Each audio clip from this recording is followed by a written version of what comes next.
Welcome to the wonderful world of the Stagler, and it's episode 39. Boo-doo, boo-doo, boo-doo, boop, boop, bam. You know what? I was thinking about it for like such a long time. We really do need a theme song. I think we should get like a jingle that we need for the show. I think, maybe we could get some higher up, some kind of pop artist maybe to like a Will.I.Am type, like how he did it for Samurai Jack. Sure. So we could do like a bound with Jack, the Stagler. Doo-doo-doo. Yeah, exactly. And just get someone like that. Somebody high profile. I mean, I don't know if it's Will.I.Am. Everyone still like knows Will.I.Am. He's not. Everybody loves Will.I.Am. Well, it's always like, it's like generational, like boomers to zoomers. It's all the way down. It's Will.I.Am love. That right? is true. I think so. That is true. We should get him. But anyway, for right now, this will have to do just us awkwardly kind of preambling the show every fortnight. Speaking of Fortnite. Is there any Fortnite news? The new season came out. Really? Okay. And how is it? Apparently they killed Ariana Grande. Wow, good. So she's out of the story now. Okay. She's was like the colossal titan, and they just ripped her up. They dropped the new season and Ariana Grande's dead. Okay, that's too bad. How's MLK? I think he's all right. Okay. For now. Alrighty. We'll see what Epic Games does next. We'll see. I know you had a really big week. I did. So we'll get right into that. But today's episode, after our weeks in the news and then the spotlight, we're going to be talking about some land-based vehicle collisions, for lack of better words. So the car crashes. I wouldn't, but not limited to. No, it's vehicles that are made to work on land that collide with something. Doesn't necessarily have to be another vehicle. True. If a car crashes into a wall, it's a crash. Mm-hmm. So land-based vehicle collision seemed to be the most broad term that we could use to really wrap everything up and put it all together. And I was happy with that. I was. Okay. But your week. I'll do my week here. We got a lot of things to go through here. Real quick, I just wanted to mention, this is a big surprise to me, and I'm sure probably to most people. I officially started watching Scrubs. Wow. Okay. Cool. I love Scrubs. It's very funny. I've seen all of it so far. Oh, really? Yes. I love Scrubs. I've only seen like the first 6 episodes, but it's very funny, and it's a long show, so we're going to be in it for a while. It's very long. It is a very long show. It is worth it, I would say. Except, I don't know if you know about this, but the last season... No. Okay. The last season, I'm just going to tell you now, most of the characters leave. It focuses on a whole new cast of basically whole new cast of characters, and it sucks. So don't watch that. I mean, okay, very cool. It would be maybe would have been received better if it was just a totally new show, but since they just called it the new season, and it's like all the characters you love are gone. Here's Dave Franco. Do they at least come back for like the last episode? I don't think so. I think it's just ends because they're just like, this shit needs canceled. I do think that some characters have limited roles in the new show, but they're not the main characters anymore. Because basically what happens is it's like, oh, here's all the new young hires at the hospital. They're in a hospital? Or like students or whatever. Spoilers. Oh, I forgot season 1 of Scrubs is all Vietnam. Yeah. Okay. That's very exciting. So, do you have any opinions yet on like characters and stuff, or what? No. I like. What's it? Cox? Dr. Cox? Dr. Cox, yeah, he's a mainstay. He's funny. Awesome. I like him. Yeah. Then you'll continue to like him because he stays just as good. You got Kelso. He's a mood. Kelso? Yeah. Kelso's cool. He's funny, but I have the whole show in my backlog. Like 5-6 episodes. Right. So, but I'm trying to think. You have like Kelso Cox. You have JD and Turk, Elliot, Carla, the janitor. Elliot's the blonde girl, right?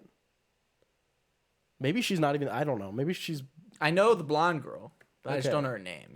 I'm pretty sure it's Elliot. If I'm not absolutely crazy. Yeah.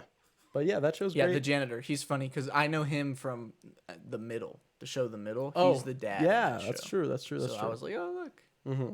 He just does stupid things. He's great. I don't know if he's ever going to, like, be more important, but right now he's just funny gags where he's like, I'm going to kill you. No, that's pretty much. Okay. Pretty much it for like 20 seasons. That's cool. Oh, that's cool. Scrubs. Yeah, I hope you enjoy that. I think, you do know anything about the show at all? I don't know anything about Scrubs. Okay, then I think you're in for a good time if you're enjoying it so far. Okay, cool. Yeah. Wonderful. And I watched 1, 2, 3, 4, 5, 7 movies. Wow. Okay. God. We don't have to talk about all of them in depth. Okay. Because a lot, and I'll talk about them. Okay.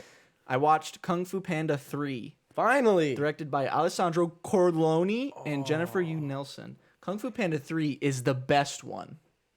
Okay, sure. It's the best Kung Fu Panda. This is the fireworks peacock? No. Oh, that's the second one? That's 2. Oh, third one is You're thinking his of family. You're thinking of Lord Shen. Yeah, the third one's his family and Where he everything. meets his Yes, dad. his dad. Okay, I got you. This one holds the coolest Oogway scene, where he totally owns in the spirit world for a little bit. It has the coolest villain, not the best villain, but the coolest villain. Kai's really cool. He has the best theme, and his like chains with the blades that he like spins around. It's really cool, and he like turns people into little jade coins. Cool. Yeah. It's neat. And he's obviously the most powerful because he literally kills everybody except for Poe. And this movie holds the most powerful move in all of fiction, double dad defense, which not even Super Saiyan Blue Ultra Instinct Goku can stand up against double dad defense. Goku Ultra Instinct could go full power, but if Ping and Poe's dad do double dad defense, it's not even. Did he get a name, Bo's dad? I don't remember his name. That's nice. But I very much enjoyed Kung Fu Panda 3. It's the funniest one. I do not remember not laughing. And I mean, it was a little sad because I really love Ping. I'm a huge Ping supporter, and seeing him all upset about Poe being all excited about his real dad, I felt really bad. But then everything was okay, and they teamed up for double dad defense. Yeah, so it all worked out in the end. Get that double D dad defense. Yeah, and then Poe turns into. He got Ultra Instinct at the end. He turns into Big Dragon and totally destroys, and he's like ridiculous OP now. Yeah. So I'm waiting for Kung Fu Panda 4 to complete the quadrilogy. Yeah, I really hope Poe can pull it off and kill the Night King. That would be sweet. That would be amazing if he could do that. I loved Kung Fu Panda 3. Anyway. Yeah, it's good. I watched another movie by Paul W.S. Anderson from Resident Evil fame. Death Race. Death Race. Oh, you watched it for the show?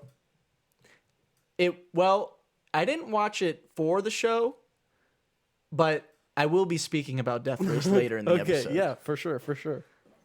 But Death Race, which I'm sure probably a lot of people have seen, but it's basically real life Mario Kart. Sorta. It's realistic Mario Kart because Mario Kart's all cartoony. Okay, This is if Mario Kart was real. Yeah, I guess People are dying. sense. Yeah, people For die. sure. And it's the goal is to kill. And it's a stupid movie. I won't lie. It's stupid. called Not Death great Race. writing. The performances aren't great, but the explosions and the blood and the killing and the babes. and the babes The babes. are freaking awesome. They're just radical. What And- more could you need? And Jason Statham, he's amazing. And I will say, me and one of my friends are doing a Jason Statham verse thing. So for the next however many Jason Statham movies there are, a few weeks, I will have at least one, probably 2 Jason Statham movies on my weeks. Okay, have you gotten to Crank yet? We haven't watched Crank. We did The Meg. That was the first one. Yeah. Then we did Death Race, and then the next one I'm about to talk about right now, Wrath of Man. Okay. Brand new movie Yeah, I don't even know this one. from Guy Ritchie. It's terrible. Okay. This is a terrible movie. This is like a heist movie that tries to be really smart and Christopher Nolan-y, Yeah. but it just fails. Yeah. So it starts off.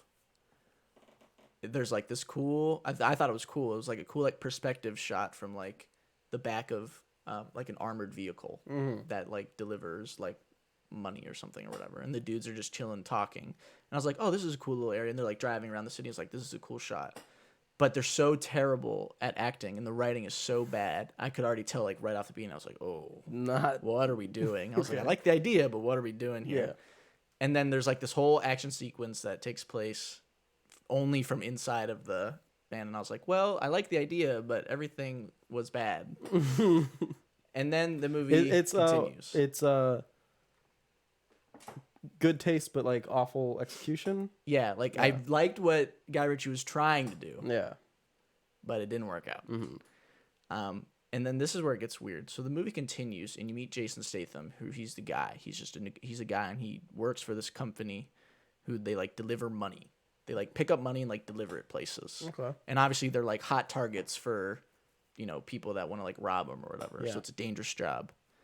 And then you like get that for a little bit, but then we flash back like 5 months, and we get like backstory of Jason Statham and how he's with like this other crew that used to hit these types of vehicles. And you're like, what?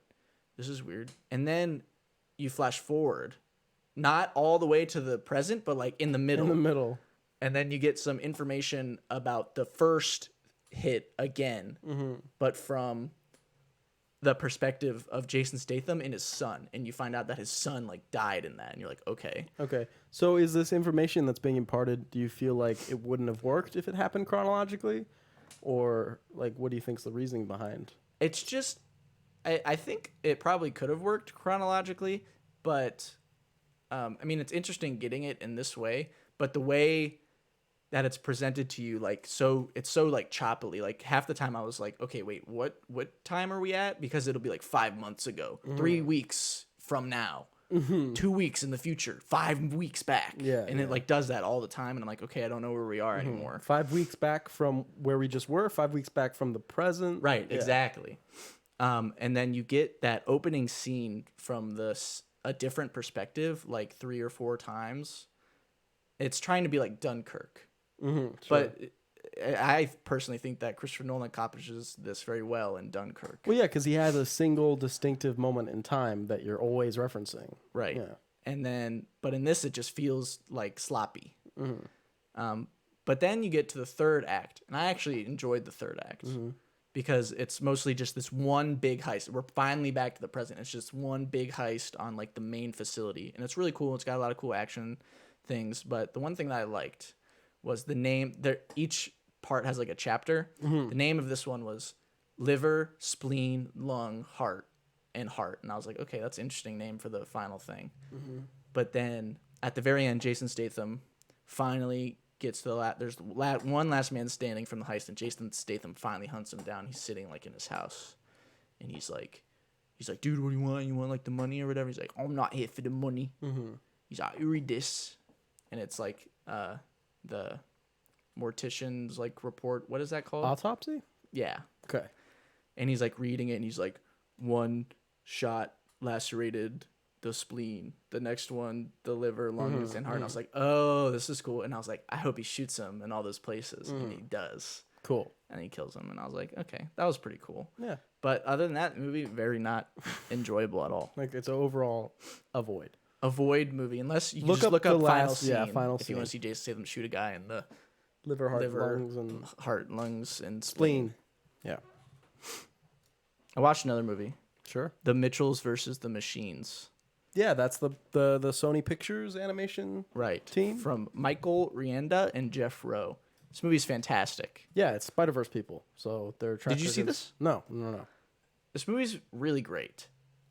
Yeah, it's Sony Pictures. For some reason, they were like, you know what? We're going to start making really good movies. Yeah, we're going to right now, we decided it's a good time. So, yeah, they did Spider-Verse, and now they did this. And this is a Netflix original, so you can just watch it on Netflix whenever you want.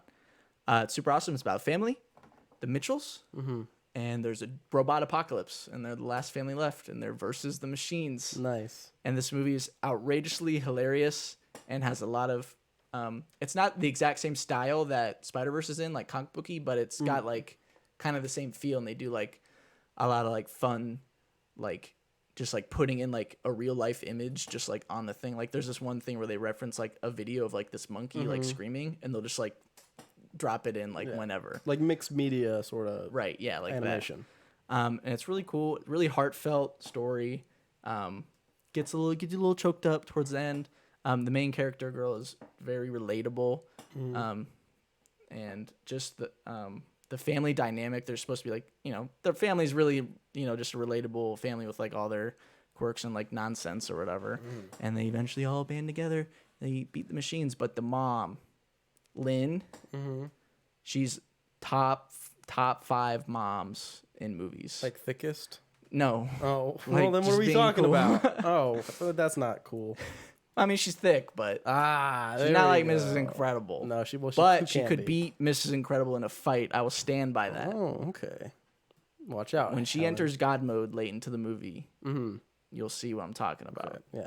Yeah. Don't talk too much because I don't want to spoil. Yeah. But and there's a lot of famous voices, but the one that I thought was really funny was Olivia Colman is in it, and she plays the villain. Yeah. And I was just, because I don't know if I've never really seen a movie where Olivia Colman plays like really bad person. So I was like, okay, it's cool. She's like famous now. She can like do whatever she wants. And, a little animated movie. But The Mitchells vs. the Machines is really awesome, and I would very much recommend it to anybody. Yeah, fantastic. I've only heard good things about it. I also watched Crazy Rich Asians by John Chu. Wow, okay. Did you see this? No, but Late on the Draws came out. Well, I mean, I know this came out a while ago. This movie's pretty good. I'm not big on rom-coms. But I did enjoy this one. It's very nice to look at. It's shot very well. The costumes are really great. The costumes are really great. The makeup and everything looks awesome. The one question I had going into this movie is if it was Asians or rich Asians that are crazy, or if they're crazy rich, like crazy rich Asians. Or if they're rich and crazy. They're the normal amount of rich, but insane mentally. And the answer is both. It's all of the above. That's a good. That's like a title on par with like Steve Martin's Mixed Nuts, where it's like it's Christmas and they're eating mixed nuts, but also all the characters are a bunch of nuts. Yes, that's like on par with exactly. that as far as I'm concerned. And it was, I mean, I liked it. It was funny. There's a lot of heartfelt romance stuff that was pretty cute. It is not. I haven't seen like a whole bunch of rom-coms, so I don't know like how conventional like a lot of the like tropes are and stuff. But it felt different than like most rom-coms. But I can't say much. I've seen like Sleepless in Seattle. Okay. Is that even a rom-com? I don't know. Yeah. But it was pretty cool. And the other thing I want to note was the production design is like insane. There's a wedding that takes place, and I was like, "This is the coolest wedding ever in the history of weddings." Yeah. Super awesome. I would recommend it to most people. Okay. Unfortunately, I watched Blades of Glory with Will Ferrell. Oh, what? Unfortunately. This movie is terrible. What do you mean? This movie's outrageously unfunny. My experience with this movie? My experience with this movie is, if I'm correct, seeing the trailer play in front of my like Benchwarmers DVD. Okay. I think there was a trailer for Blades of Glory. On that DVD. Benchwarmers far better than Blades of Glory. So I'd always catch it and I'd be like, I wonder if that's good. Then Benchwarmers would come on and leave my mind. Will Ferrell is very hit or miss for me. He either hits hard with Talladega Nights, which is I think is literally the funniest movie ever, and then he falls on his face in other movies like Blades of Glory, which he does fall a lot. Okay. But Blades of Glory is just the stupidest movie I've ever seen. It's so dumb. None of the jokes are ever funny. I don't remember actually laughing ever. Okay. It's gross. Yeah. There's a lot of just gross out humor. Gross stuff. That always I'm never a big fan of that. There's a lot of like ball grabbing. Okay. I mean, they're wearing like just spandex like made and into stuff, jokes right? Because like the whole thing is that the two dudes are ice skating together. Yeah. And then they're like, they're doing like the tricks, and he's like holding his nuts. Oh, to as like he's lift like holding him them up, and he's like, ugh! And he's like, this sucks, but I'm gonna do it. And it's like, oh, that's hilarious. Funny. Yeah. I don't want to talk about this movie anymore. It sucks. And it's just that for 90 minutes. Yes. Okay. Cool. I'll check it out. Yeah, you can do that if you want. Yeah. And there's incest anyway. Okay. Is that to deter me? What's next? The last movie I watched was Fantastic Mr. Fox. Just now you've seen Anderson. that. I finally watched Fantastic Mr. Fox. This movie is very good. It's fantastic. It's Fantastic Mr. Fox. I think this movie proves that. You saw Isle of Dogs before Fantastic Mr. Fox. I know, and it is interesting. I think this movie proves, or basically any stop motion specifically, because it's really hard to convey, I think, like character facial emotion with stop motion because it's so like rigid. Okay. So a lot of it relies on the performer, the voice performer, and I think it proves that. Like voice acting, a lot of people kind of like throw voice acting away, and they're like, "It's not really acting; you're just talking into a microphone." But I don't think so. I think a lot of the voice performances in this movie really stuck out to me. Specifically, George Clooney as the main character, Mr. Fox. I thought he was really actually fantastic, and Willem Dafoe as the rat, I thought was also very great. And I just think that voice performers deserve more recognition than they get. So screw all the people that don't watch animated things. You suck, because Fantastic Mr. Fox is great. Well, I don't know if that's necessarily the same people who don't watch animated things and people who think voiceover. I don't know. I'm sure there's some overlap, but is the people who don't like watching animated things, they just don't like it because it's not real people and they can't. I'm not sure what the whole thing with that is. It's because they're dumb, I suppose. If you're dumb, send us an email and tell us why you don't watch animated things. Yes. Please. Is that it for your... that was all the movies I watched. I ran through it, so we didn't go too long on them. I would recommend all of them except for Wrath of Man and Blades of Glory. Okay. Those are the two I'll watch. Anyway. Sure. I saw just a few films. First one that I forgot to write down, but I remembered. I went to the theater. The movie theater? I saw Shang-Chi. You traitor. I'm not a traitor. What is this? What are you talking about? Let's flash back here. We'll take the listeners back. Me and Justin walking out of Avengers Endgame. Justin. Finally. Done with Marvel. Wow. I am never going to be obligated. I don't have to watch Marvel movies anymore. I don't only have watch the to. ones I'm interested in. Yes. Justin, 5 months ago, after Shang-Chi trailer comes out. I don't know. Not very interested in it. Right. Flash forward today. I saw Shang-Chi in the movie theater. Flash forward 2 weeks ago. Group text. Hey, who wants to go see Shang-Chi? Fine. And then I go see the movie. All right. You saw Shang-Chi. I didn't go out by myself and see it. I got a text from a bunch of people. It's like, hey, we haven't seen each other in a while. Let's all go to Five Guys in the theater. And it's like, okay. All right. You broke the code. You broke the contract. Mm-hmm. What are the thoughts on Shang-Chi? People seem to like it. It's kind of good. Wow. I kind of like Shang-Chi. It's the brand new character, and I can't say that I was so totally happy with all they gave Sean. I don't know if they're gonna go forward with Shang-Chi or they're just gonna call him Sean because that was like his like American name or whatever. Because he went into hiding, so he was like, I don't want anybody to know my name is Shang-Chi, so I'll change my name to Sean. And they make a joke about that because they're like, that's like the same thing, you know? And so I like the performance, whatever, but I felt like he was given a little bit of the backstory, but something I felt like he was being held back a little bit. I'm afraid of him just reverting in whatever next thing he's in. You know, I want to see his growth like stay and not him just go back to kind of being like a screw up. Also, I didn't really buy him being like a screw up for whatever reason. Maybe it's just because he's like so fit that I was like, this guy can't be a screw up. He's well put together. It literally might be that just because he's like jacked. Because he's like a valet and he just like goes out drinking every night. And I was like, well, he's also super buff. So how bad could it be? But yeah, the problems with this. So, okay. The plot, I guess. You don't care, right? No, I don't care. So Shang-Chi, it's like, they're trying to get my talisman. He gets attacked on a bus, which you saw in the trailer, that one. and they steal his little talisman. He's like, oh no, they're gonna go after my sister, and then they do. It's like, who's after us? It's like, oh my gosh. Is his sister Aquafina? No, that's his best friend. Okay. That's his best friend who's also valet, and she's a screw up, and I believe it. So, Right. so she carries that side of the film. And anyway, so they're like got these talismans or whatever, and there's like it's the Mandarin. It's like the actual Mandarin, not the fake Mandarin from Iron Man 3, but he's there too, and he's like a court jester basically. It's kind of funny. Okay. And he's like, yeah, we need to find your mom, and we got these things, and we'll go to the secret like world / civilization in the bamboo thicket, and where they all live, and there's like magic there and stuff. So like Wakanda. Yeah, kind of like that.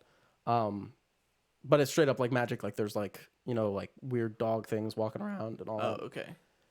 And so they get there, and basically the dad's like, listen, your mom's behind that wall. I can hear her screaming to me. And he's like, no, that's a demon, and it's brainwashing you. And he's like, fuck you. And they fight, and he unleashes the demon. The demon comes out, and he's like, oh no. And then the dad sees the error of his ways. And the dad dies, actually. They're like, oh no, we need to kill the demon. And so they kill the demon, and they're like, well, the world is saved. And then Wong comes in, and it's like, hey, ooh, come with us. And he's like, Aquafina, you come too. Does she have powers? No. The power of friendship. She gets a bow and arrow at the end, and she actually like kind of like helps at the end because she shoots a special arrow into the neck of the dragon or whatever. She'll be the next Hawkeye. Literally, it's kind of weird because she's literally like 2 hours with a bow and arrow, and she does the saving shot. It's a little strange. But anyway, I like the movie. I like the performances enough. I felt like the real highlight of the film was the set pieces of the action and everything. The bus one was great, just in the middle of the bus, actually using, you know, like the poles and stuff Seen to parts of get the bus around. one. It's Bus cool. I saw the jacket move. Right. That's the one. The that jacket people- move's actually really cool jacket move was because cool. The moves he does at the jacket actually mirrors some of the moves he does at the end with the rings, because he can kind of send them out and like grapple with them. Oh, cool. So you see him doing similar moves with the jacket that he ends up doing at the end. I thought it was a neat Nice. detail. And he can like shoot like mega lasers or whatever, you know. How like is he like Doctor Strange powerful or like? It's kind of hard to say, honestly, because the end of the movie where Wong comes, he's like, we don't know, these things are really old, we have no idea where they came from, we've never even heard of these rings, like what are they? And that's like the conceit. It's like, let's research them. Then they go out and sing karaoke. That's like the funny ending. Does he have all 10 of the rings? Mm-hmm. He's got 10, 5 for each arm. Each hand, right? They're rings. Well, but no, they're like bracelets. Okay, so hold on. So you didn't know that. It is not even the 10 rings. It is the 10 bracelets. Well, yes, but I don't know if they're designed to be worn necessarily, because they also just like fly around him. I'm just saying a ring goes on your finger. But a ring, like a bracelet goes on your wrist. Right, but if someone were to say like, oh, do you remember when Undertaker and the other wrestler were in the ring? And you'd be like, huh? How did two people fit in one? Okay. You know, there's like context. All right, you got me. Yeah, okay. Anyway, it was good. Of course, at the end where the dad dies and the demon comes out, the next 15 minutes was just two big dragons fighting each other, and I was just like, please end the movie now. I've heard a lot of people say that. I don't want to see these two monsters just like bite at each other, and the actors going, oh, I can barely hold on to this dragon. Oh my gosh. You know? Yeah. And it's just like, come on. Not great with that. But other than that, like the actual action scenes, the bus one was probably my favorite, and it actually just goes down for the rest of the movie. As far as the action scenes go, the rest, you know, it's cool. Okay.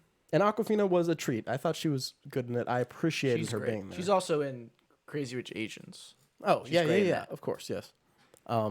She's good. She's a good actress. Shang-Chi, I'm glad the movie was the way it was. I hope the character can stay better through the new movies that I may or may not see.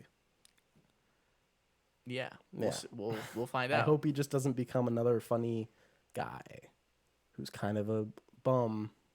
Yeah, I I don't know. Anyway, so some other stuff. I saw Willy's Wonderland.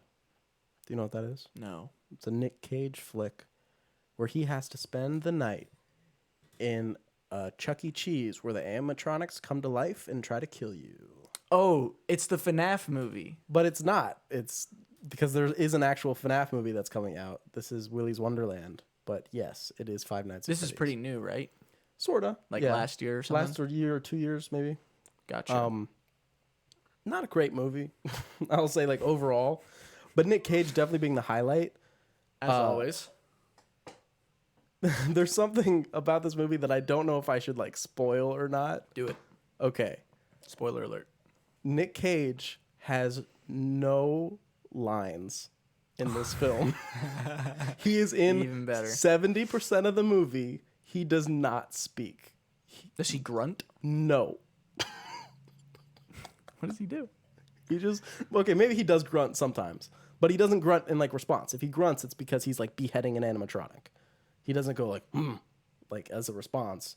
He just looks, or he takes off his glasses, and that's the only communication, his sunglasses. Only communications he does. Basically, he runs into town. The tires on his, like, fucking Camaro or whatever go out, and this guy's like, oh, your Camaro, but I need to pay you you need to pay cash. Or you can do some work for me and go clean this Chuck E. Cheese. And so he just walks into the Chuck E. Cheese, and the guy locks him in, and so he starts cleaning. Is it Chuck E. Cheese? It's Willy's Wonderland. Oh, okay. Yeah, but it's a Chuck E. Cheese, like, it's the same layout. Right, I got it.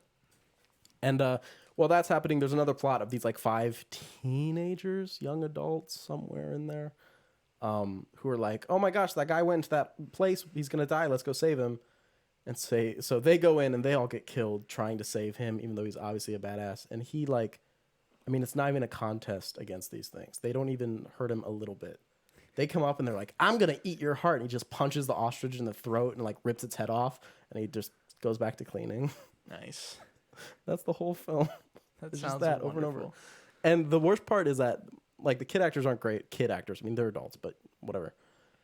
Not great. They play into a lot of tropes, but don't necessarily, like, mock them. They just kind of use them, which is, like, embarrassing in a way. Because there's literally a character who's like, we can't go in there. That's where all those kids were murdered and sacrificed to Satan. And then as soon as they get in there, he's like, you know what we should do? We should fuck on that bed where all those kids were murdered. And the girl's like, okay. What? And then they get killed by the alligator. Dang. And he chomps them up. And then Nick Cage is like, and he kills it. Nice. He, like, rips its jaw open. It's really sweet. And the blood's all black because it's, like, oil or whatever. So that's cool.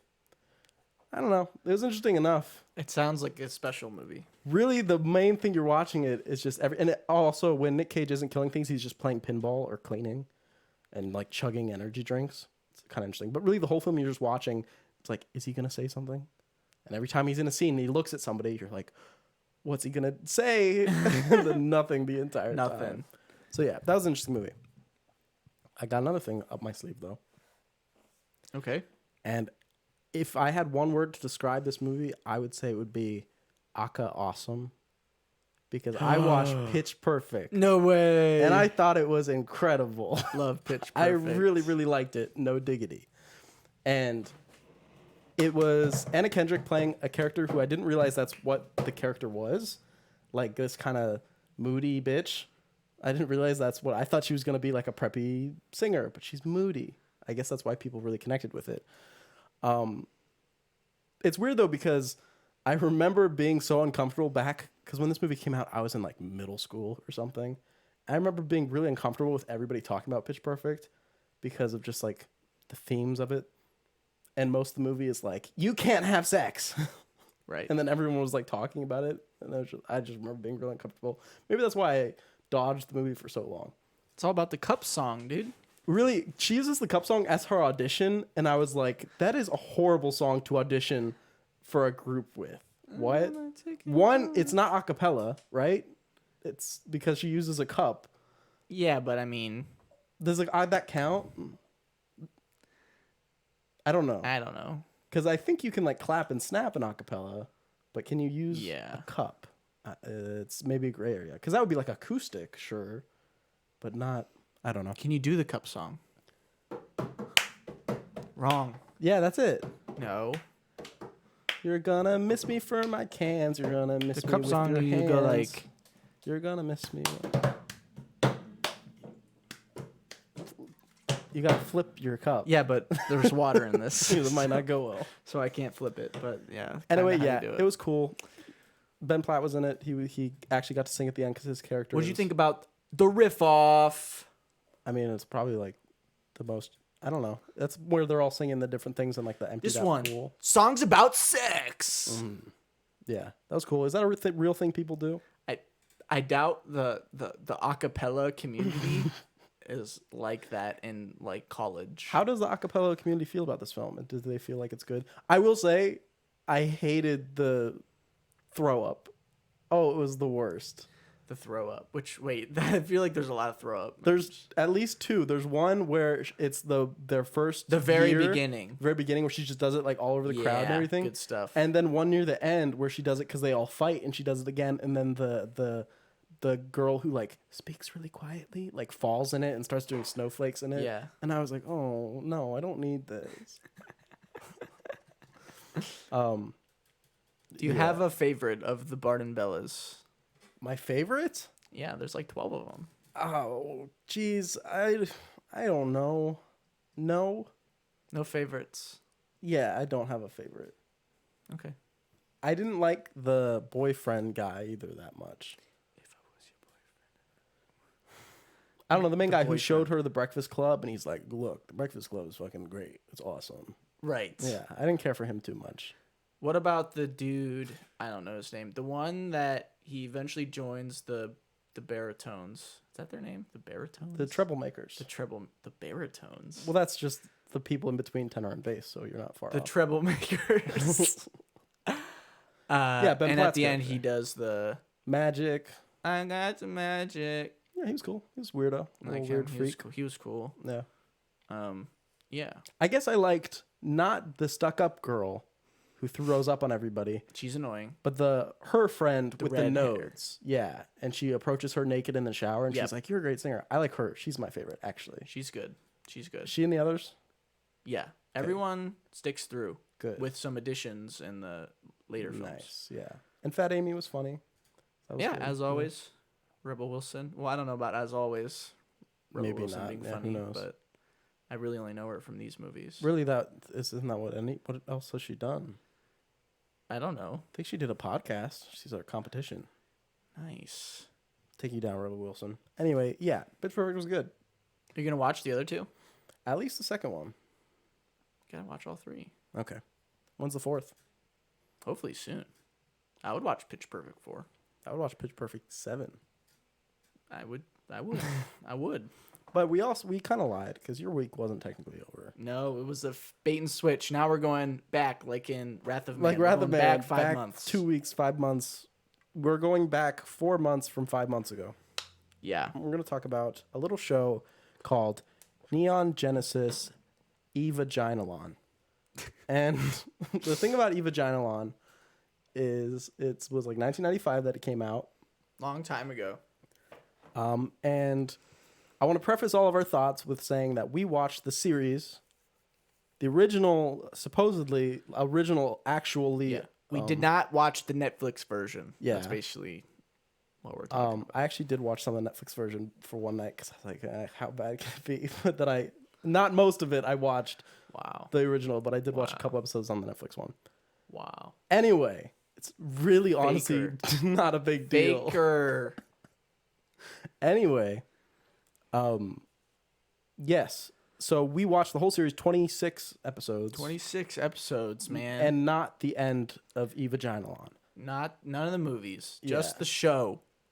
Right. Even though the first movie is called The End of Evaginalon, I don't know if it's actually the thing or not. Like, just so everyone has context of what we've seen. I don't know if you're going to agree to it, but I at least am going to check out the movies and then form my opinion. I will watch the movies. Yeah, okay. So why don't we start at the beginning? I think the first 13 to 14 episodes of the show are outrageously boring. Yeah, I mean, maybe not the first episode because you're getting the world, at least. Okay. And I mean, they do reveal that the Avas are physical in like episode like 5 or something. Mm-hmm. It is very early on that Shinji like sees its eye or whatever. So there is stuff there, but the middle swath is quite. It's just I got bored. the whole.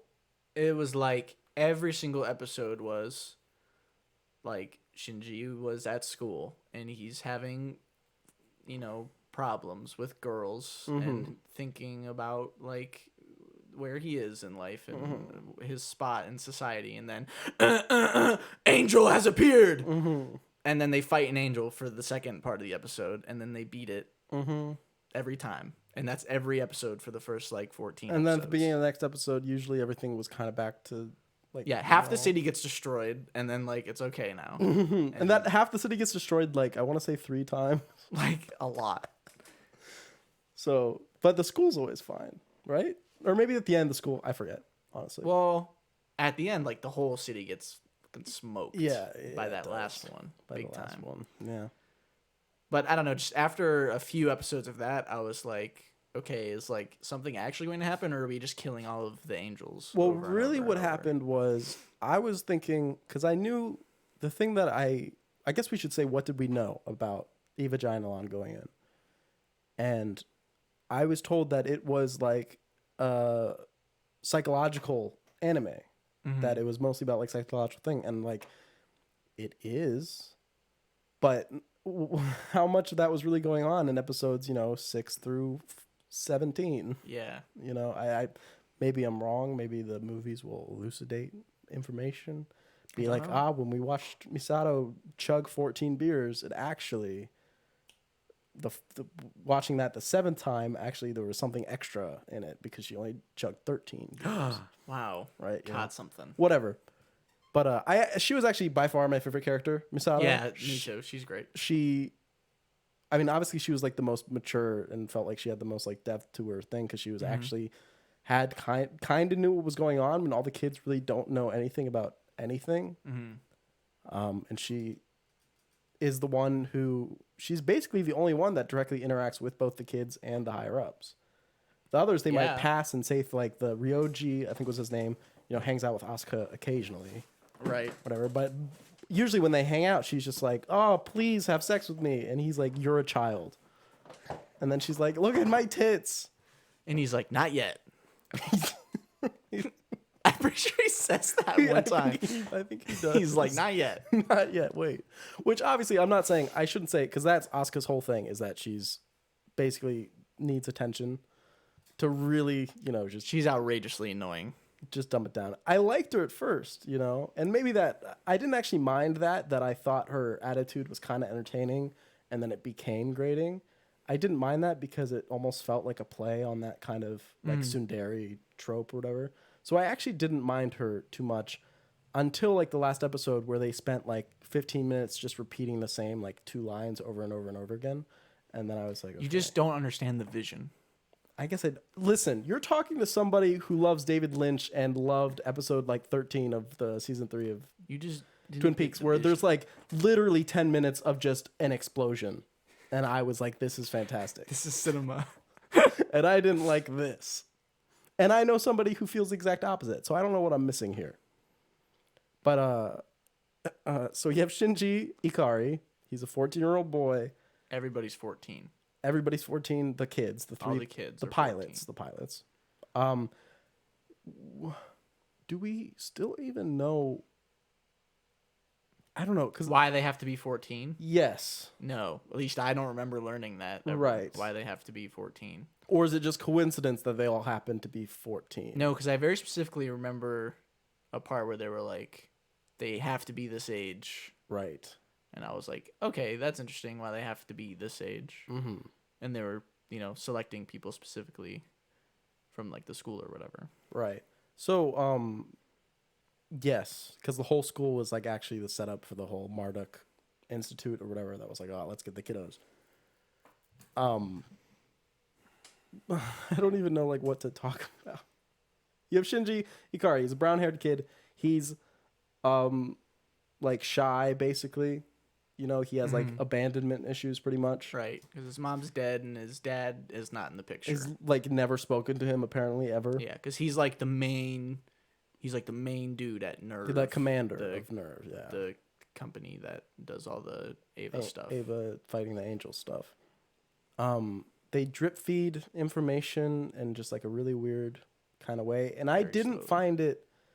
The problem with me is I didn't find it engaging the way they fed information.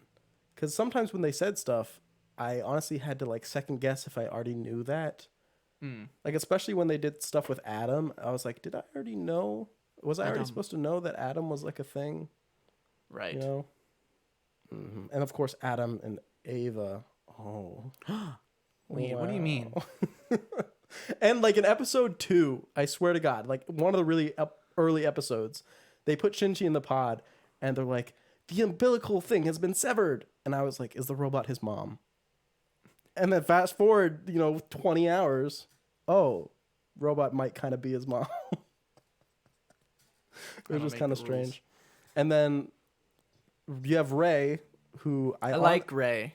The character? Yeah. Yeah, Ray's cool, sure. I mean, I like her attitude. Like having no attitude? Yeah. Attitude? I like how she makes Asuka really mad from like just not caring about anything. Yeah. She's like, aren't you mad about this? And she's like, no. She's like, okay, well, that's good. So she's like a freak bitch. Yeah. And she's not clean. Her room is gross. Yeah, she is a hoarder of trash and gross things. She was born in that weird because they like made her, and she's like a human vessel for. There's like a bunch of copies of her that they all explode at the end because Ritsuko's like, she's mad. Like, I'm doing this now because I'm upset. Here, I'll talk about some things that I like actually. Okay, good. I'm a sucker. Most people know that sci-fi is my favorite genre. Right, I thought this would be right up your alley.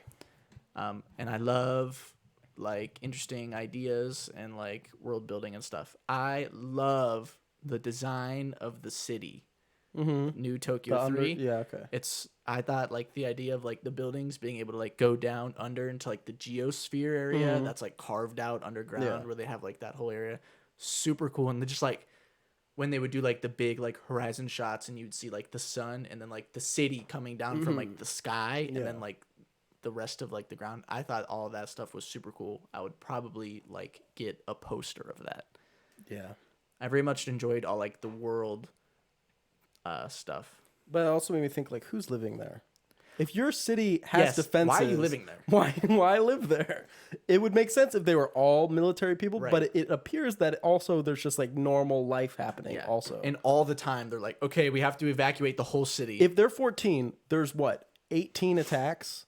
18 angel attacks? Yeah. So in the span of less than a year, 18 times they had to fully evacuate the city. More than once a month. And it was probably even less than that because I didn't see any. Well, no, they said there were no seasons anymore. That was one of the things they said. So that is true. Right, because of the second impact. Yeah. So at least once a month, possibly twice a month, the whole city is complete lockdown. And I mean, they did mention that literally the citizens at one point were just like, yeah, okay. And like people just make jokes and be like, oh, it's another alien attack where thousands of people are going to die. Of course, I say alien. We don't. They're not necessarily aliens. They're angels. The angels have cool designs too. I think most of them. Sure. There's a couple that are like the same, but some of them are like pretty different and like have like cool like abilities. Like the one that's like the virus that like infiltrates like their system. The white like the one that infiltrates the hack one. The Magi. And the hacking one. And it like hacks into like the 3 computers. That one was cool. The one that was like the eye that like bleeds. That I like that one. And then not the last one, but the last one went before Shinji quits. That has like it's almost like paper towel arms. Oh, okay. You remember? Yeah, I do. And it was like, yeah. Like ribbon arms, and it was like totally destroying everybody. See, I like the first one too. That had the weird thing, its arm that would like pulsate, and like it broke his like front chassis thing. And I mean, the whole idea behind the Avas is neat, where it's like the armor isn't armor; it's like a limiter, to like keep them in check, or else they'll like go absolutely crazy. That's a really super neat idea. I'm super into that because it's like, oh, that's crazy. But it was weird to me because when they revealed some of these things, I almost felt like I wanted to be more excited for them than I was, because I was like, they've revealed so much, and that feels like they haven't really like done anything with anything they've revealed ever. So I was like, why should I get excited? It just seems like you're gonna give me more information and expect me to be like, wow, awesome. Yeah. It's like a very, because like you like Attack on Titan more than I do. Love Attack on And Titan. it's almost like the same problem I have with Attack on Titan, where there it's are no like, problems with Attack on okay, Titan. whatever.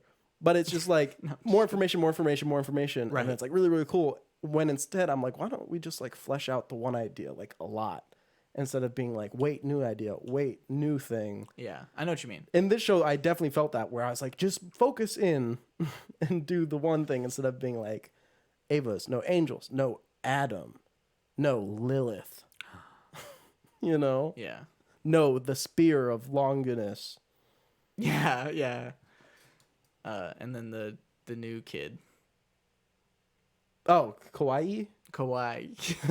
Yeah, the gay one. That was, I don't know. It would have been cool if that happened over like 2 or 3 episodes. Instead of It's 20 literally minutes. the first half 10 of the minutes. episode is them like meeting, and then like by the end of the episode he's like, I have to kill you. Yeah. And he's like really upset about it. It's like played really emotionally, and I'm like not feeling Right, any of exactly. this because we didn't have And time. this is something that, especially the second half of the show, I don't know if it was budget things or whatever, but there were scenes, I can remember one with Misato and one with Kawaii at the end, where he's holding him in the Eva, where it's like legitimately a minute of a single frame and like Right. basically silence. I took it as artistic vision. I also take it to that, but it's a bad artistic vision. Right.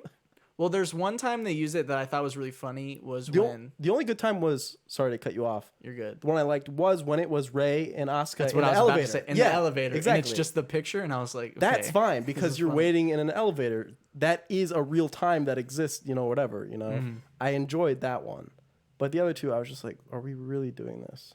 Like, they can't even like put like hair ruffling or something. Yeah, I know what you mean. It really got to me. But again, 1995, it was different. We're a little spoiled as far as animation goes, I suppose. Well, Akira came out in what, the 80s? Yeah, that's a movie. Just saying. Okay. Well,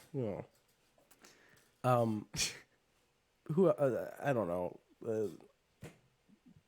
Ritsuko, the blonde scientist lady, her mom was actually kind of interesting to me, I thought. Yeah. Because she was the one who developed all the magi and was like, yeah, I gotta put the consciousness in it and everything, and she fucking strangled the first Ray and killed herself. Interesting. That's at least something. Interesting cool. stuff. I guess we still, I don't know for sure, but did Misato shoot Ryoji? Is that what we're supposed to believe? That's what I thought. Right. But a lot of it is just like, it's not very like concrete on like, I'm assuming she did because he's obviously like dead. Mm-hmm. Yeah. And then she's like upset with like the message that he leaves her or whatever. Mm-hmm. But yeah, it's never like, she like points the gun at him, but like you don't ever hear a gunshot, I don't think. No, you do, I think. Maybe, I don't know. Okay, because I remember being confused. But if there was a gunshot, I feel like I wouldn't have been very confused. See, what's funny is I don't but remember her pointing. I remember him looking to the camera and going, "You're here," and then it was gunshot and nothing. Oh, okay. Because I don't remember her. I remember her wanting to shoot Ritsuko when she blew up all the rays. Right. But I don't remember. I don't know. There's just a lot where it's like, Is it pacing? Is it just all pacing? I don't know. Because sometimes they just give you information. I'm just like, can we focus on that for a second? Or when they do the text, and obviously you got to read like the subtitles or whatever, and you just read it really quickly, and you kind of just got to like internalize that information right away. You're like, okay, this information is vital. Yeah. That could happen sometimes. I found myself, I had to rewatch at least 2 episodes twice because I literally started to fall asleep. That was not good because by the end of the episode, I was like, what the fuck? Right. Yeah. I have no idea. A lot of it feels like pacing issues. And I want to hear what people are saying listening right now who are big fans of it and just like what they're saying. Like, you don't understand. Okay. If you pay attention, if you read all the extra stuff. The whole time I was watching it, I was like, this is just like the Rick and Morty fan base. Yeah. Because the whole thing with Rick and Morty is like, you're just too Oh, stupid to get the jokes. You're right, So because we're just too stupid. when they're in the Avas, they get put in a vat of Szechuan sauce. I forgot about that. Right. That's true. That's true. I didn't. That's a really good observation that you made there. So, I don't know. I mean, we're not trying to, if you like the show, you like the show. Right, but I think what people should do is when they hype shit up to being like, this is required watching for This is the pinnacle of anime. Because to me, Akira is like required reading if you're an anime person. Mm-hmm. And as of right now, I'm not convinced that Evaginalon is required reading for anime. Okay, let's talk about the final 2 episodes because obviously they're a big deal, right? Okay. So you find out about the human instrumentality project or whatever, and that's like the true thing that's going on. That's what hit Commander Ikari, that's his real purpose all along. To make all the people into one people and to fill each other's holes in their hearts. Fill each other's holes. In their hearts. That's Right. what they say. That's what they say. Yes. And so the final 2 episodes, basically, the whole things are just a Shinji mind palace. Yeah, sure. You could explain it like that. Or everybody's mind palace, because it's just Yeah. like text appearing and then each of the characters answering the question. And it's a lot of what I felt was like useless to me. It felt like they were, like the show was just kind of like explaining to you, like how the characters are like feeling. Even though we already knew when that. you should be like, yeah, if you watch the show, I get it. like, you should know what Right. they are feeling. When Asuka's like, oh, actually, I hate myself. I'm like, yeah. Yes. What? Yeah. Why do you have to literally look in the camera and say this? Yeah, that's what caught me off because I was like, don't we know all these things? It just felt like the show was like almost. And like then they insulting. repeat it like 3 times. Yeah. And it's It's like, don't you get it? And I was like, I got it before you even explained it to me. I got it Like, episode 5. Like, I get it. You know? And I will say, sorry to go back, but just because I was thinking, you said that there's like the slog in the middle. In that slog, I was the most pissed off when they were fighting the angels. You know? Yeah. Because I was like, it doesn't feel like they're going to die, and they never did, except never Rey did. the one time. Right. But that's fine because she's Rey. Right. And so, so every time they're fighting the angels, I was like pissed off because I was like, now I have to sit through this. And it very seldom felt like information was coming across during those parts because a lot of it was just like, oh, we're about to lose. And then, no. We launched the other Ava, and now it's okay. Yeah. Whatever. But so you have the Mind Palace, and it's Shinji, Rei, Asuka, and Misato, I think, are all kind of there. I mean, eventually, like, everybody shows up, but for, like, the first part of that. Clap. And they clap, and they say, congratulations. Congratulations. The good thing about the finale, the thing that I actually really, really enjoyed, was the animation change up where it went to like marker and pen or something like that. Yeah, that was cool. That was super neat. I loved that. I was totally in for that part where he's like, oh, this is the world that I'm in. And they were like, oh, now there's ground. You feel a little safer, but you're more confined. You know? I like that whole was section. cool, yeah. When they were doing that, totally on board for all that. But then they go back to like the normal animation and he wakes up and it's like they're all school childhood friends. I actually liked that and I Yeah? was like, this show would be pretty good. But then it goes back. Just by itself? Yeah. Yeah, right. I mean, how would you have felt if it was literally a dream? Oh, that would have been dynamite. I would have respected it. I would have been like, you know what? Making me sit all through that, just fine.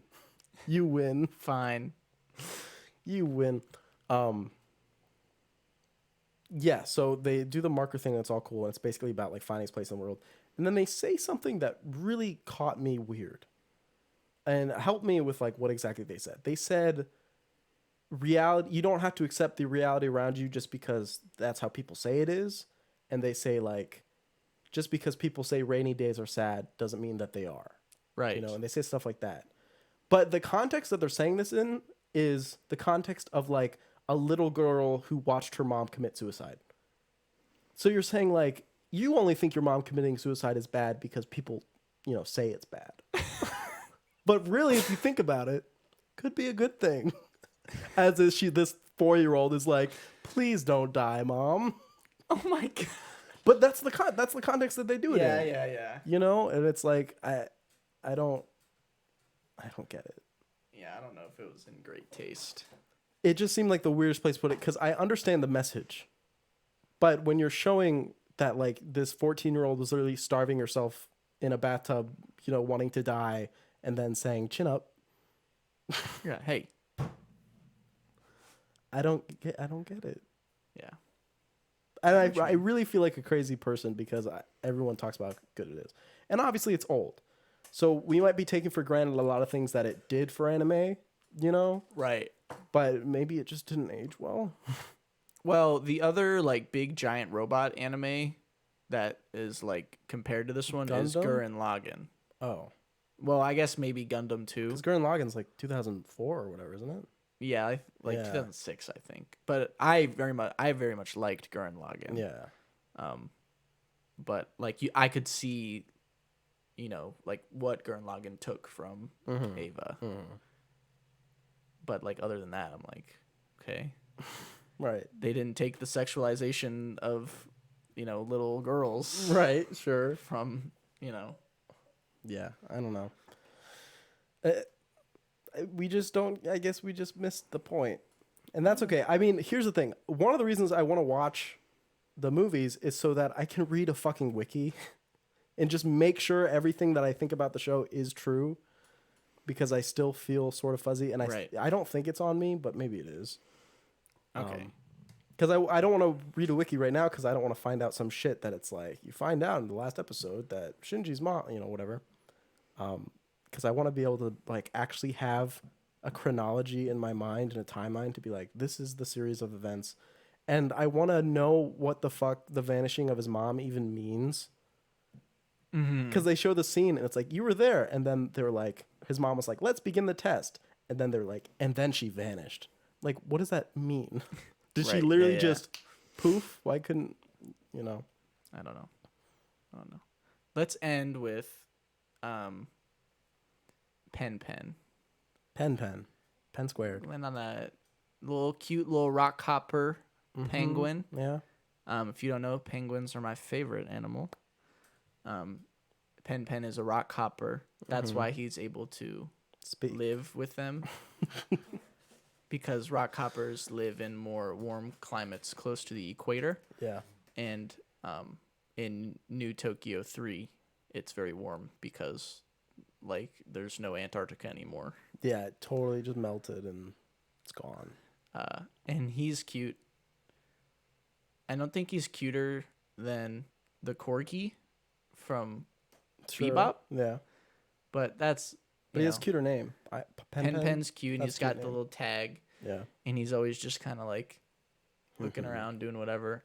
And there's that cute moment towards the end where Mitsuo and Pen like hug. And she's like, Pen. Do you think Pen's an angel? The last movie, the 3.0.1 plus 1.0, Pen just like ascends and he's like, this is my master plan. Or I want Pen to be like, Shinji, it's me, your mother. I put my brain into the body of this penguin. Cute. Yeah. Liked Pen. Pen, good part of the show. There's good stuff in the show, but I just felt like I had to wade through a bunch of nonsense. I agree. Although I did another scene that I did like is when Rey had to like force impregnate herself and blow up when she died. And she had to like take the thing and she like sucked it all back in. And it was like, yeah, that was cool. So yeah, there it is. Boom. Stagler take on Evaginalon. Yeah, I don't feel that confident in our take. Like, you know, just because. I don't know. We're just kind of throwing out our original thoughts on like the show. And we're gonna watch the movie and see how we feel later. I will say, like right now, I did not have a good time watching it. I thought it was all right. I felt like I kind of wasted my time. Like right now. So the movie. I don't feel that strongly about it, but I do. I'd rather have seen the highlights and been like, "Oh, cool, great." Gotcha. To me personally, whatever. Well, you know, whatever. I'd only be sad about missing out on Everyone's got their thing. Misato. She was great. Like immediately my favorite. Okay, well that brings us to the news. News time. The news. Sad news hitting us up first. We have one actor and one comedian who have passed on. Michael K. Williams, most famously known as Omar from The Wire, has passed away. He was 54. Obviously, he's done a lot more than Wire, but obviously that's the thing that people instantly recognize him for. And I mean, Omar was such an influential and great character that it makes sense. So that's a shame. I mean, 54 is really young, so that sucks. And also we had Norm Macdonald, who is 61, and he sadly his battle with cancer ended in a draw, and him and the cancer both died. And that was a bit from one of his comedy stand-up things. He's like, you don't really lose a battle with cancer. If you die, the cancer dies. So that's a draw. I thought that was hilarious. That's funny.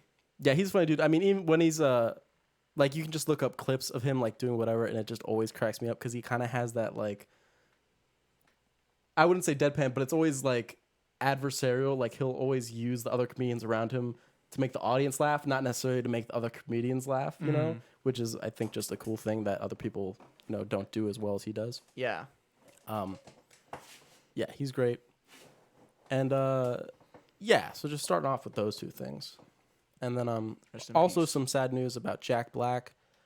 He's canceled because he said the last season of Game of Thrones was good, so we can no longer stand Jack Black. This is a true story. If you don't believe us, go to his TikTok account and watch him say that he likes the final season of Game of Thrones. Yeah, so rest in peace, Jack Black. We hardly knew you. Yep, it's too bad that you had cast in another movie. He will never be cast ever again. So his career's done. But maybe he could, come back and be like, psych, and he could be resurrected, much like a movie coming out called The Matrix Resurrections. Right. Back to the Matrix. Back to the Matrix 2, Electric Boogaloo. There was a trailer that came out. There was Keanu Reeves sat in a tub. Collection of clips from the upcoming film. Allegedly. He sits in a tub with a little rubber ducky on his head. Cute. It's cute. It's the best part of the trailer, I would say. Yes. So what are you thinking? Let me be honest about The Matrix in general here. Ooh. I don't really remember The Matrix. I saw it when I was like a kid. Never really saw it since. It wasn't something that I was like super like into. I would have to watch it again to like actually form an opinion on it. But I know all like the things that you're supposed to know about it. Yeah. But this trailer didn't do it for me. Yeah, I wasn't really feeling it. Didn't really. I mean, again, it feels like it's not for us. It's probably for people a little bit older than us that were like. I mean, maybe it's even for the people that were like our age when The Matrix came out. Because that was like a big thing. For me, I was just like, sure, more of The Matrix. I didn't even see that much in the film that seemed super, like Matrixy to me. I kind of have an idea of what The Matrix is in my head, and nothing in the movie except for like when he like dodged a rocket was like The Matrix. Yeah, it's a little strange. I don't know. And it all seemed, I don't know, because I guess they just wouldn't want to put too much in the trailer, right? I mean, yeah, I guess. I don't know where it left off, honestly, so I don't even remember. But I was like, they're still in the Matrix, so why should I care? It's not real. The Matrix, baby. Yeah, whatever. Anyway, interesting news that I'm sure you won't remember, but maybe somebody else will. I talked about a documentary a long time ago on the show that I saw called The Jinx. And it was about this team of documentarians interviewing this guy, Robert Durst, and being like, hey, we found all this information that says you murdered this woman in the year 2000. And he was like, no. And then he went to the bathroom with a hot mic, and he was like, what have I done? Of course I killed them all. And like on the hot mic, like said it all. And they released a documentary about it. And Robert Durst was convicted of murdering his friend Susan Berman. Nice. In the past week. So they did it. Good job, documentary. The thing to, and he's, like what? Oh, I wish they would say his age, but he's like 80 or something. So at least you know that even if you're one of the richest people ever, and you're, a white man. Even if you're that, if you murder several people in 40 years, you'll get your comeuppance. Yeah. When you're on the verge of death, Justice will come. Justice will find you, and it will be sweet for all those involved. So I thought I'd just give that little update. Nice. Is it? I mean, Liz, but look at this guy. I'm looking at him. How He looks like a fucking supervillain. he looks like a corpse. Also, so good. I'm glad, because there was a thing about this where it's like, technically the audio they played in the documentary wasn't actually the raw audio. It was edited a little bit, because of course it was. And they said it was made more incriminating than that, or whatever. But luckily, that didn't seem to be a problem. Little update. Cool. Marvel Studios scores its first Emmys with WandaVision. Yay. The Marvel Studios is Emmy winner now. Good job. Congratulations, WandaVision. What'd it win? Oh, I don't know. You didn't look? No, it's got an Emmy. What more do I need to know? Hey, listen. Better Call Saul won 0 Emmys, so so who cares? Literally, who cares? Literally, They don't understand. But you can watch WandaVision on Disney Plus. But you know what Disney Plus doesn't have? Netflix. Well, yes. I was gonna say Disney Plus doesn't have the most advanced production technology in the world, says Reed Hastings, CEO of Netflix. And they're going to be using the most advanced production technology in the world. I see this. On 1899, which, if you don't know, highly anticipated, is the same team behind Dark, which Baron Bo Odar and Jante Fries. I'm sure you pronounced that 100% correctly. I think. And we are big fans of Dark. Huge. Here. My third favorite show ever. Yeah, probably some of the biggest fans you'll find of Dark. We have a whole episode about it. You can totally listen to it. You can totally do that. So this is very exciting. I'm assuming that the most advanced production technology in the world, I have to assume they built a time machine. They must have. And they just went back to 1899. That's the only option. But I heard that their budget from the time machine was really bad, so the only thing they could bring back was a Nokia. So the camera quality is going to be really shitty, and the audio is going to sound all distorted. But they're actually there. Right. So that's what counts. And they're only going to have an hour or 35 minutes of footage. Gotcha. But that'll be the show. Wow. Yeah. That's exciting. Cool. I can't wait for that show to come out. Wow. $590 million have been invested in German language titles from Germany, Austria, and Switzerland between 2021 and 2023. That's cool. That's very cool. Nice. Very nice. Last piece of news here. About Chrissy N. Christopher Nolan chooses Universal Pictures for his film about J. Robert Oppenheimer and the A-bomb? The A in A-bomb stands for anal. The anal bomb. I believe it does. I'm no historian. This is interesting. Well, yeah, because, we basically knew that he couldn't go back to Warner Bros. After he was HBO Max is the worst streaming service, and I hate Warner's Brothers. I hate them. They're terrible people. Literally, he went out and said this basically verbatim. And so it was basically just, who's he going to choose? Universal? Pretty good choice. They make the Fast and Furious movies, so. With Warner Bros., he made the Dark Knight trilogy, Inception, Dunkirk, and Tenet. And the courtship came down to Universal, MGM, and Sony. So and he ended up with Universal. Wow, the Sony Nolan? That would have been weird. Sony Nolan. That would have been very interesting. But Universal makes the most sense to me between these choices, so it makes sense that happened. Yeah. It shouldn't affect the viewing of it. It'll be in theaters. I'm interested to see what he wants to do with this premise for his new movie. Mm-hmm. What are you thinking? I don't know. It's just, it doesn't seem out of his wheelhouse, but it just seems interesting. It would seem out of his wheelhouse if he played it completely straight. Straight, Yeah. But That he's was a gonna little do weird. a twist on it like he always does. Yeah, he's got to have like something. Like maybe the A-bomb will talk and like be a character. Yeah, because Dunkirk, everyone was like, "Oh, he's just making a war movie," but then we were like, "Oh, It's it is a an war interesting movie, war but it's movie. like it's got the Christopher Nolan Flair. stuff to it. Yeah. The time stuff. What could you do with this? Maybe like every frame is like from the beginning and the end of the movie, and so it like plays simultaneously, like forwards and backwards into one, and it's like it starts at the beginning and the end, which is like the epilogue. So the middle of the movie is the explosion, and then you like rewatch what you already just watched again for the second half. I of the wouldn't film. honestly.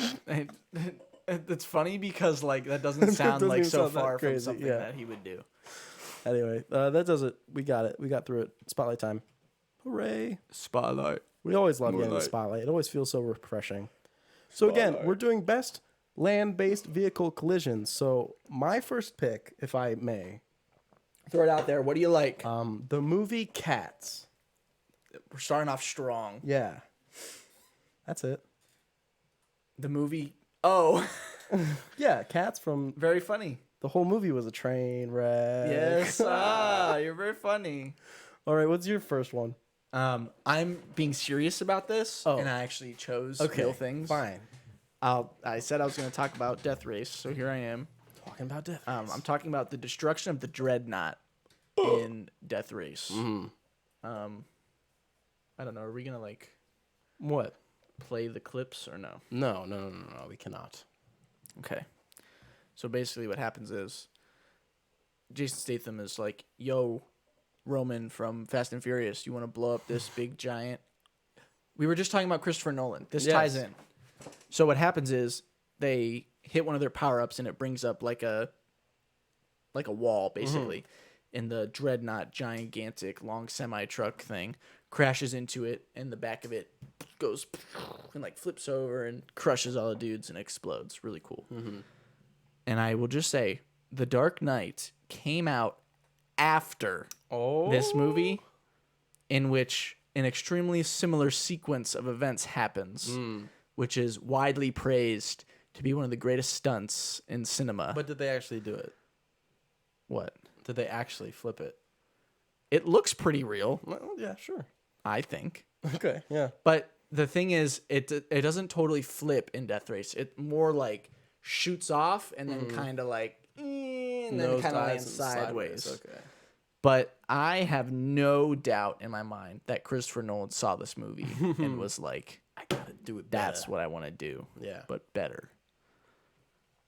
I'm just saying. Yeah, sure. I'm just saying. And guys, we are going to try again this time. If you saw our action scenes episode, I thought I'd throw this out here.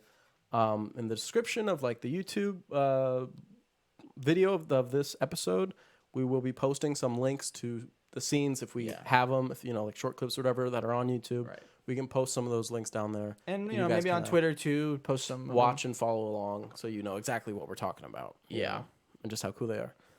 Well, I guess I have a serious one, I suppose. How serious? It's from Death Proof. I think I've seen this. I haven't seen the movie, but I think I've seen what you're talking about. Where like the body parts are like everywhere. Sorta. This one is so you follow Kurt Russell, who's like this crazed stuntman dude, and he just soups up his car so he can like basically wreck women's cars and murder them, and he loves it, Nice. So this scene, you have 4 women just chilling in the car, just hanging out. Of course, one woman has her feet hanging out the window, or one foot hanging out the window. Oh, it's done for. Yeah, of course. And they're just singing. They're like, oh, yeah. And so Kurt Russell drives by, and he's like, oh, women. And he drives down the road. He speeds up, and he turns around, and he turns his lights off. And he kind of sees them coming, And then he revs it, and he goes straight to him. 4 women on the car. They're just dancing, having a good time. They're like turning it up. He gets right up to him. You see it right down the hood ornament, see the cars just zzz, coming through it. Yeah, And buddy. he right into him. Right into right? him.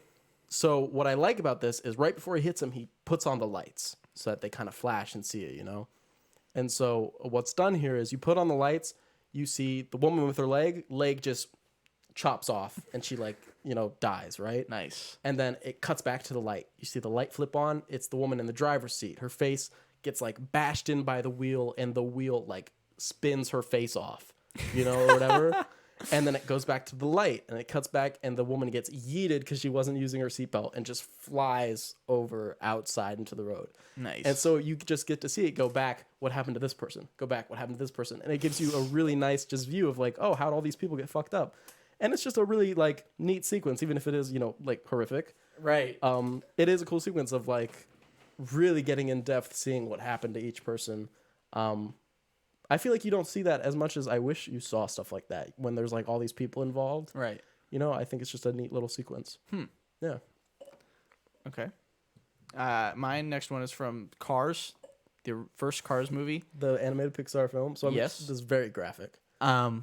This is the moment at the end of the film when Chick Hicks intentionally crashes the king. Oh. And obviously he flies through the air and everyone's like, and then he just rolls like a million times. And then it creates the ultimate character moment for Lightning McQueen when he stops and he goes and helps him out. Just a very powerful moment in the film overall. And I remember like when I first saw it as a kid, I was like, oh my God, he's dead. Right. I was like, he's dead. Well, it's weird in these films because it's like the car crash is like, they are the car. I know. So when they crash, like they're fucked up. Big time. And that reminds me, we were talking about a little bit of the trailers that they ran for Cars 3. Right. Which was literally just the slow-mo, basically Lightning McQueen having like a very like similar just crash. Right. And it was like, oh my God, Lightning McQueen is fucking dead. He's dead. And I thought that was just a very funny trailer. It did get me invested a little bit after Cars 2 was like awful. I was like, oh, Cars 3 is doing a gritty, kind of edgy take on the Cars universe.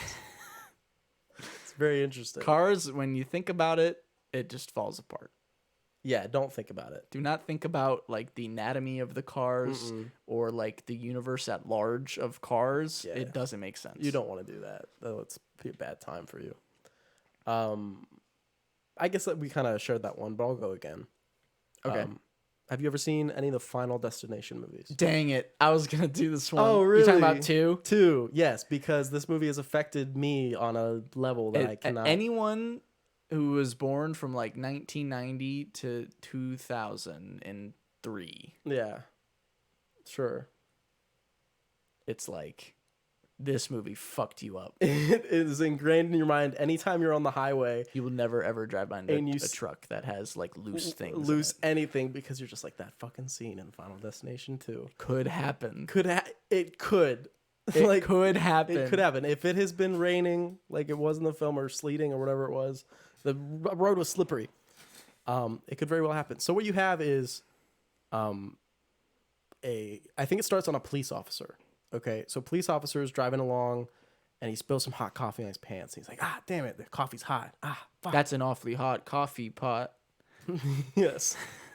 And he's not looking in front of him, and there's a trucker with a bunch of like, he's got logs on tree trunks, basically like huge, giant, and the chain snaps. And they start rolling off. So the first one kind of pops off and goes right through the driver's side window through his face of the police officer, right through his face. It comes out the back window just completely red, and the car just kind of keeps going, And then the main truck flips over, so it's blocking like the entire highway. Nobody can stop because the road is slippery. You have people who they just hit it and their car just flips a million times. They get flung out of the car. You have a biker who falls off his bike. The biker gets it the worst. You think he's safe because he like gets up on a log, but then his bike keeps skidding towards him and just cuts him in half by like the waist. That one's rough. You have a guy that just drives straight into like a gas tank and causes a big explosion. There's so many explosions. Right, exactly. I mean, it's at least a dozen people that die in this. Like, it's bad. It's very bad. There's like a mom and son that like a water bottle falls, so she like can't hit the brake or whatever. Hit the brake. Yeah. She can't. Yeah. And so they like flip and die. Yeah. One dude like burns alive in his car. Right, because you see like, I'm pretty sure the main characters who are like struggling to get out of the car, and they like have to watch someone that basically burn alive because he's like stuck to it. And then in the end, there's like a big fire and you think it's all over, and everyone's like, oh my God. And then a giant truck comes through the flames and just causes a huge explosion on the highway. It's and then awesome. It kind of reverts and her premonition ends and she's like, oh my God. And then the rest of the movie happens. But yeah, this one, literally everyone, if you see, especially logs or lumber or whatever, where it's like one piece would come off, it's like, I'm not getting behind that. This movie did for like millennials driving on the highway what like Jaws did for swimming in the ocean. This was like bad. It really did. Still, anytime I'm like on the highway and there's like a big truck that has like loose things on it, I'm like, I'm going past you right now. Right. It's like, I'm not staying behind this. I will not drive behind you. Yeah, it's rough. So, I mean, we really have to give it up for Final Destination 2 for that one. It's amazing. Fantastic. Love it. Okay. My next one is one of the greatest action movies ever, Mad Max Fury Road. Ooh. Specifically, we could do the whole movie. Right. Easy. Specifically, my favorite crash moment is the very beginning of the movie. Yeah, okay. Not the first big chase, like literally the very beginning where Max gets in his cool car and he drives away. Okay. And they flip him. And it's like the cool wide shot and he just flips like 50 times and then he just like slides. It's just like you just start the movie off and you're like, that was fucking awesome. Right. It's a cold open, but it's very, very hot. Yeah. Yes. And you're like, that was just sweet. And you're like, let's go. And then obviously the rest of the movie is just the same thing. Fucking awesome. Amazing. Yeah. Love Mad Max Fury Road. Yeah, that one's 10 out of 10. Easy just to say. The film. The whole movie, just watch it. It's full of awesome car, land vehicle. I mean, didn't we have a scene from it in our action episode? Probably. I think we did. This movie wins all the everything. Yeah, it does. Okay. All right, I'll bring it back then. I'll talk about a very serious one from Ferris Bueller's Day Off. Right. We have the scene where Cameron is fed up with his dad, and he's like, he doesn't love me. He loves a stupid Ferrari, and I hate him. And he starts banging on it. He starts kicking it, and his friends are like, oh, bro, shush. Wow, okay. Bro. And he kind of has a mental breakdown. It's actually like a very emotional part of the film because he's like freaking out. He feels abandoned or whatever. And so as a viewer, it's actually very nice because you get the tension of like, oh, he's kicking it back off like the brace, and nobody else in the scene is like aware of it. And so he's kicking it and he's getting this catharsis of expressing his feelings. And then the viewer, when he finishes, kind of gets the catharsis of like, oh, it didn't go over the edge. And you're like, phew. Right. And he goes for the last kick, but then he stops.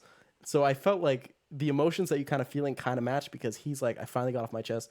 And you're like, thank God he didn't fucking send it off the ledge. And then he just puts his knee up on it and just sends it right out the window. And he's like, you killed the car. Heartbreak. And that's a rough one. But I thought this would be an interesting one to add to the list. That is a good one. Because it's a very iconic, car destruction. But it's twisting it just a little bit. Just a wee bit. But Ferris Bueller's Day Off, what a good movie. It is a good movie. Next, I have from the movie Redline. Have you seen Redline? Mm-mm. It's an animated movie. Basically, quick synopsis: Redline is a race. It's like a sci-fi racing movie. Okay. In the very beginning of the movie, they're racing the Yellow Line race, and near the end of the race, JP, the main character, turns it up to 9 million, and he's fucking flying. But his car has been sabotaged by like these bad guys, and they're gonna like blow him up before the end of the race because they don't want him to win. So he's like flying so fast that his car starts like basically falling apart. Yeah. But then right before the finish line, they like hit the bomb, and the back of his car just like blows up, and he like slides aside. And it's just the animation is so good, and it looks so cool. Is it a newer film? It's from 2007. Okay. But it's all like each frame is a different hand drawn like picture. So it's like it looks like it was just made. Yeah. I mean, it is like top of the line. Took him like I think it was like 7 years to make it. Wow. So yeah, and then he just has this huge mega crazy crash. It's super freaking cool. Yeah, and all hand drawn. Sounds awesome. It looks awesome. Yeah, definitely check out the clip for that one. Absolutely. We talked about Christopher Nolan. We might as well shout out the Tenet plane. Tenet. Because, guys, the plane's on the ground. It is on the ground. When it explodes, that's land-based. Sorry to tell you. It's land-based. The plane is on the ground when he actually just sends it into the side of the building and causes it because it was cheaper than CGI. Yeah. He drove an entire plane into a building. And not a small plane. No, the plane is big. Yeah, it's like one of the biggest planes. It's just straight huge. into it. It's ginormous.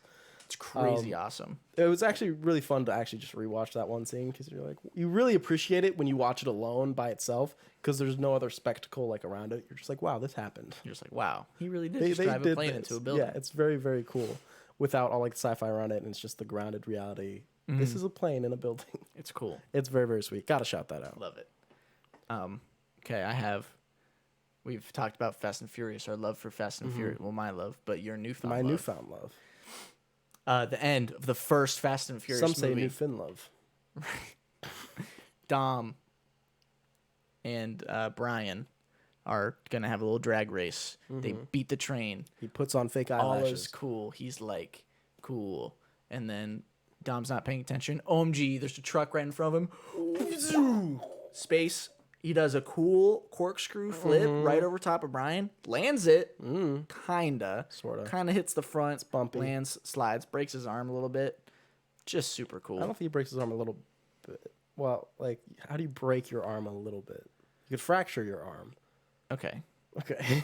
He hurts his arm. Yeah, his arm is injured. You know. Very rare okay. for the series, so. Right. But it's just like... It's a shame seeing it happen to the car, though. Oh, the car's so cool. It hurts. It does hurt. It does. But I remember I saw that movie when I was just a wee lad, and I was like, wow. Whoa. Car goes flippy. Sure. So that was super awesome, formative for my childhood. I think we should also shout out the Too Fast, Too Furious. A very interesting stunt. You want to do all the Fast and Furious? I have more Fast and Furious. I was going to wait till later. If we could pick one for each, we could just like roll through it. One for each? Okay, Maybe I can do we it could right try. now. But Too Fast, Too Furious, we have, again, this is a little tricky, but we have them shooting the car off of a ramp to crash into a boat on the water. Right. I say that counts. It counts. As a land-based. Kinda.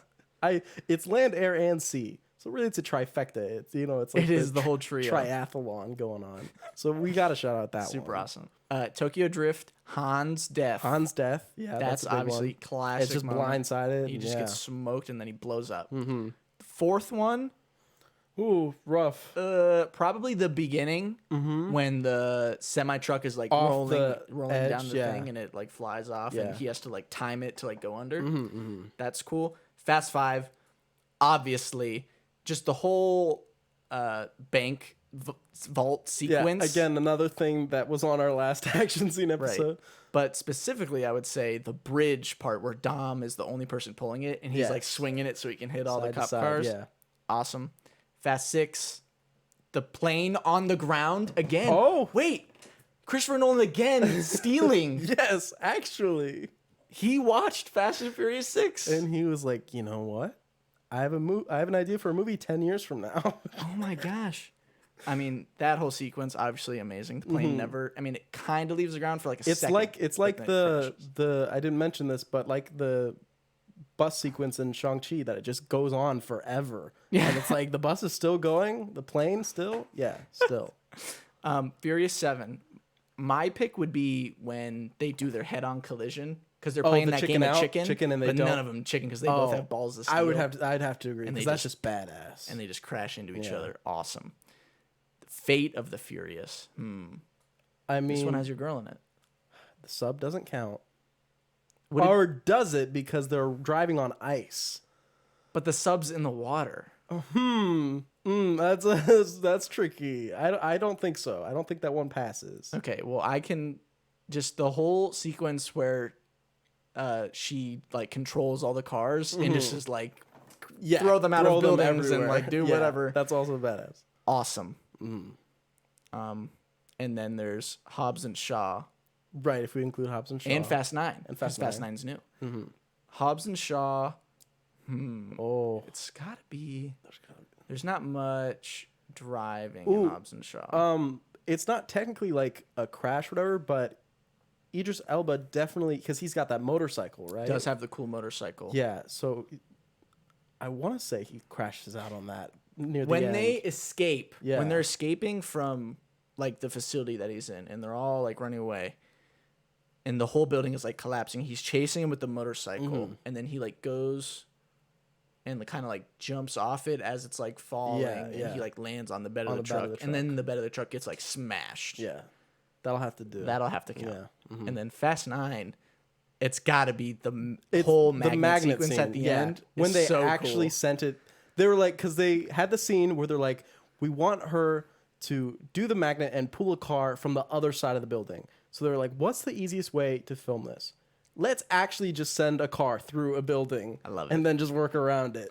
You know? I love it. So they put the car on like the tracks. Yep. And just like sent it through and then did all the post-processing magic to make it Awesome. Fast 9 is awesome. very, very cool. Yeah, that's hands down the best collision in Very that. good. There's every one of the best collisions from the Fast and Furious movies. Perfect. You heard it here first. There you go. Jeez. Okay. Then I need to talk about an awesome one for me. Okay. Pirates of the Caribbean 2, Dead Man's Chest. The water wheel. Oh! Is that a vehicle? They're transported from the top of the island to the beach. We'll let it slide. How is that not a vehicle? It's a wheel. And they can lay inside it. They can stand on top of it. I guess, yes, it's a wheel. It is a wheel that transports them from one place to another. And it crashes because it falls on its side at the end. They don't even park it. In the water. In the water. But it's shallow. It is shallow. It does hit the ground. And they, run over a bunch of the Davy Jones sailors and stuff. So that's like a crash at least. You're right. You know what? No. And I love that movie. I love that scene. That scene, the sequence is It's great. awesome. Because you have Captain Jack Sparrow, you have Will, and you have the other guy. I can never remember his name. I know, but it's just the other dude that's always like, he's only like in that movie. Yeah, and he's like, he's right. And they all fight. They have a 3-way sword fight going on. It's awesome. Jack's really only going for the key, but the one guy's trying to kill Will as well. They're all just like stabbing at each other. The coolest part is when they actually take the camera and keep it steady with the wheel locked on and it's spinning too. And you kind of get the kind of weird effect. Super awesome. I mean, really just going back and watching it, you're like, wow, this was awesome. Pirates of the Caribbean is underrated series. Yeah, I think. A lot of people hate on like the third one and like later. Yeah. But I like all of them, but I don't know. I read there were books about young Jack Sparrow that came out, and I read those, and those were pretty good. I mean, I was a child, so they're good for children. Really? But there was like young Jack Sparrow adventures. Pirates of the Caribbean 5 actually copies Fast 5. Oh yeah? They literally, I don't know if have you seen Pirates 5? Maybe Javier Bardem. Literally the beginning, that one. The beginning of that movie, they pull safe from they pull a bank vault out of like the remember. wall and drag it through the city. do It's that. hello, what are we doing? Right. Everyone's copies Fast and Furious. That I'm just saying. Yeah, but I have to say the water wheel fight just because. Yes. It's faster than walking. It's probably faster than a horse. It's going pretty dang fast. It's down the hill too. Yeah. It's like it's going really moving. So there's my pick. Okay. All right. We already talked about the Dark Knight truck flip because we talked about that right at the beginning. Yeah. Okay. Here's one that I like. Talladega Nights. Ricky Bobby's crash that makes him go crazy. Okay. So what happens is he's trying to beat Jean Girard. He just came in and he's good. Oh, he's so good. And he's like, I can't pass this guy. And he's like, where's Cal? Cal's engine blows up. Yeah. Can't catch up. And then Can't do the his shake crew and chief bake. is like, Ricky's too good. You gotta back off. And then this awesome music kicks in. It's like dunna dunna dunna dunna. And he's like, I can't back down. I'm Ricky Bobby. I'm the best there is. And then he tries to pass him. He can't. They both crash. John Girard makes it out of the crash, but Ricky Bobby spins up and he flies through the air. And he's like, "Yep, I'm flying through the air. This is not good." And it's funny. From the trailers. And then he crashes and he flips like a million times. And then obviously, probably one of the most famous scenes for the movie when he's running around the track in his underwear. I'm on fire. I'm on fire. You're not on fire, Ricky Bobby. Oprah Winfrey, use your witch magic to get the fire off me. Help me, Tom Cruise. It's funny. It is very funny. Yes. And so it's not only the land-based vehicle, the car crashing, it's also the land-based vehicle of the human body. A vehicle for the mind. Yep. Crashing and him having a breakdown. Absolutely. So I think that counts. It does count. Yeah. Cool. I have a few train ones. Trains? I like trains. I like trains. I like trains. Have you seen Super 8? Yeah. That the very has- beginning. The very beginning is Awesome a train badass, awesome train crash Yeah. that happens in that. Because it starts like as a normal train crash where it's like it kind of tips over and then Yeah. it's like, oh shit, this is bad. But then shit just starts flying and shit is being thrown. I don't know how. That's kind of weird. Might be super. Maybe I need to watch the rest of the movie. But that happens, and literally these kids are running, and the cabooses are just exploding around them, and it's really like so beyond extravagant, this whole scene. But I thought about it, I was like, oh, that's the trains, they're land-based. It is a train is That's very land-based. cool. And yeah, I have more train ones, but what else you got? There is. I want to skip that one for now and then come back to it later. Okay. Let's do Mission Impossible: Ghost Protocol. Okay, I haven't seen this one. Okay, there's a part where there's Tom Cruise is chasing somebody, and they get in cars and they have like a chase, but it's during a sandstorm. Mm-hmm. And so he's like using this tracker to try to like find out where they are, and he's like tracking him or whatever. And the dude like turns around, and there's this cool moment where like builds tension as like the two tracking things are getting close to each other, and then they have this sick head-on collision. But Tom Cruise like jumps out like right before, and the car just like, and it goes like way up in the sky, and Tom Cruise is like sliding, and he like slides right under it as it's like about to crush him. Yeah. Really cool. Obviously, Tom Cruise looks awesome. Yeah. Cool guy. Did he ever help Ricky Bobby in that movie? I don't think so. Maybe a deleted scene. Ricky Bobby had to help himself. Have you ever seen Hugo? Long time ago. There's a train crash in Hugo. There's a train crash in Hugo. There is, because the Hugo's on the tracks. I forget what he's doing. But basically the train can't stop, and it goes through the station. And so there's people just reading newspapers, and they have to like jump out of the way. This guy getting his shoe shined, so the shoe shiner runs, and the guy has to jump out of the chair. Okay. And it all ends going through, and it goes out the window and just face plants. So it's hanging out on the ground to like the second floor of this like train station, and it's just like sitting there. And it's just a really neat little scene, a lot of destruction. And I think that's like a painting or something, that scene of the train just like on its face, you know? Okay. Just hanging out. It's a cool scene. All right. Mm-hmm. That reminds me of another train scene. I didn't have this written down. Mm-hmm. Abraham Lincoln Vampire Hunter. Oh my God. Has an awesome train sequence where they fight a bunch of vampires on the right, train. with his shotgun axe, I remember, because Yes. he shoots some off of it. This is an awesome movie. Yeah, you guys got to check that out. And it results in the bridge that they're going across being blown up, and the train just Yeah. off. Which reminds me of another film, Bridge on the River Yes, Kwai. yes, yes.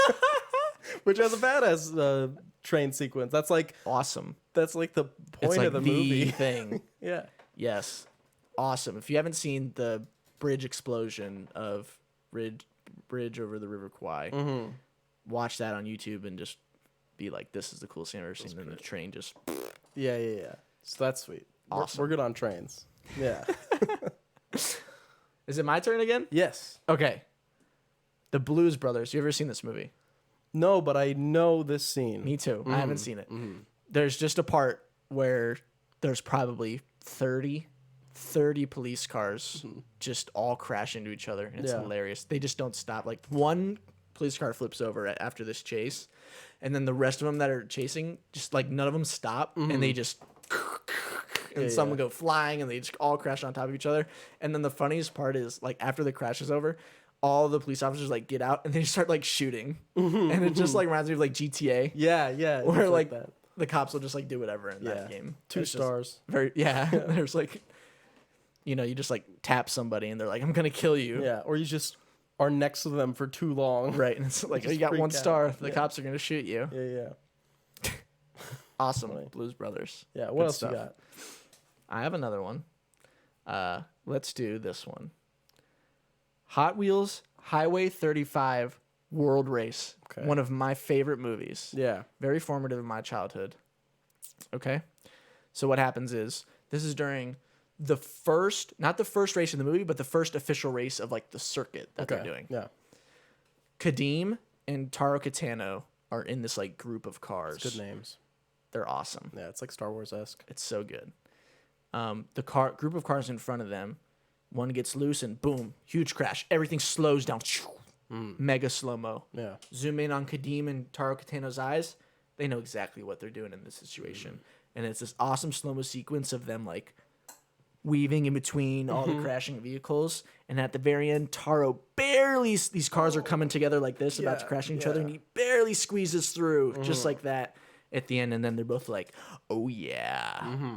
Awesome. I remember I watched that many, many times as a child and still do. Yeah, badass. And I have one more.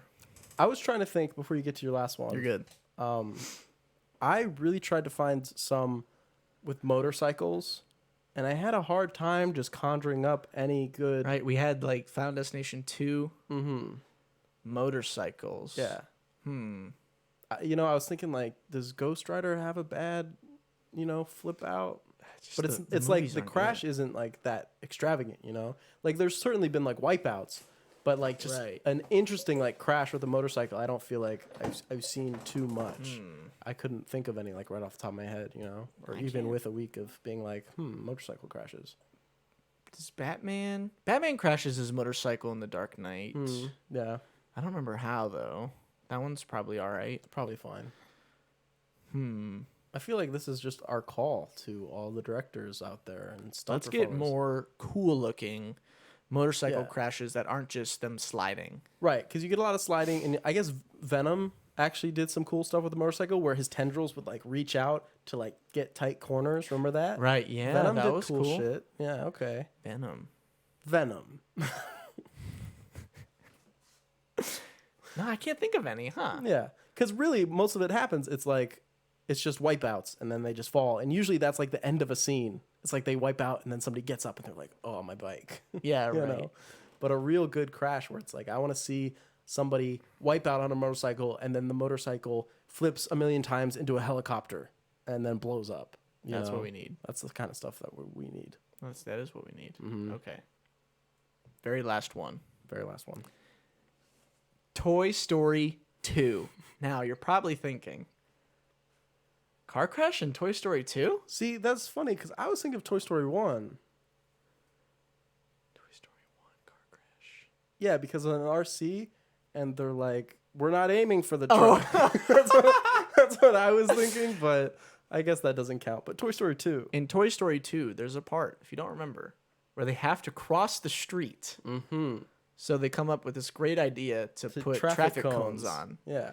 And they cross the street, and they're like, crossing the street, stop. And the cars like swerve around or whatever. And then when they get across the street, they're like, well, that went good.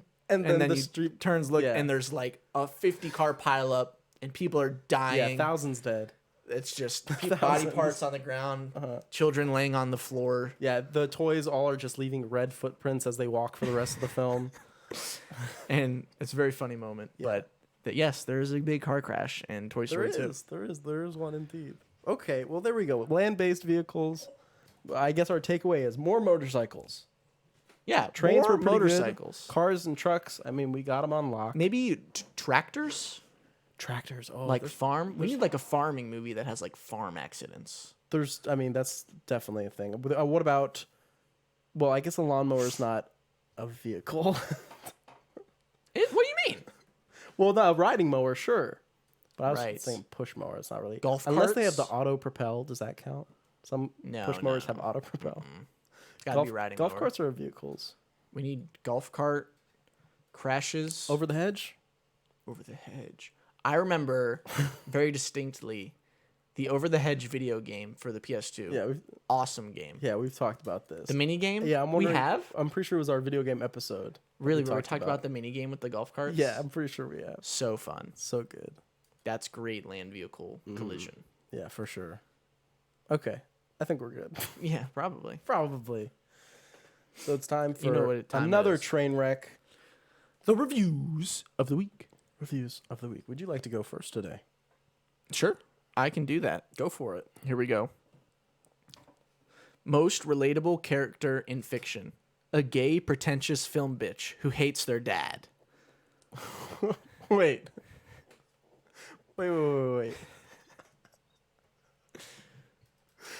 I'm trying to think of all the movies that you mentioned, and it's really hard because you saw a lot. I did see a lot, but this review is very funny because it's very true.